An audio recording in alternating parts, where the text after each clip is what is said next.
Barangay Hinebra Fanatics ka rin ba tulad ko? Pahingi naman ng isang like and subscribe dyan. Maraming salamat.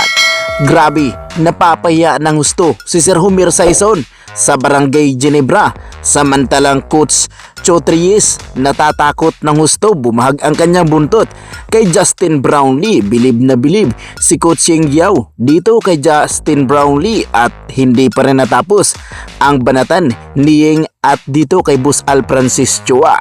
Yan ang ating mga pag-uusapan for today's video. So mga busing, natapos na nga ang bakbakan sa semifinals kung saan ay talagang ang Barangay Hinebra at ang Tuwindex Tropang 5G na ang kumpirmadong magharap sa finals mga boss. At talagang rematch ito kung natatandaan natin na kahit isang bisis ay hindi pa nga nakapagkampiyon ang Barangay Hinebra pag ang Tuwindex Tropang 5G ang kanilang makasagupa. Baka ito pa yata panigurado mapapalaban ng gusto ang Tuwindex Tropang 5G rito. Ganun na rin ang Barangay Hinebra harapang Makulo at dito na rin kay Justin Brownlee.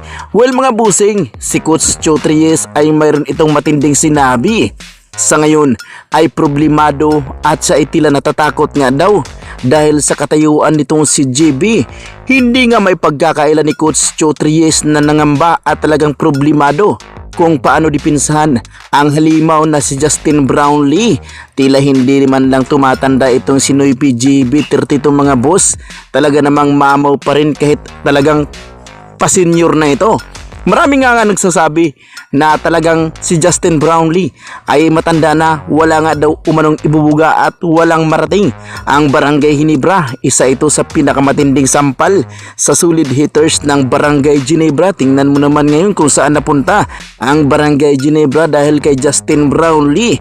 Speaking of mapapahiya, iting si Sir Homer Saison mga boss, nagsasalita na naman. Matindi nga daw umano ang kasangga ng Barangay Hinebra. Referee nga daw umano, kaya sure ball talaga daw mananalo.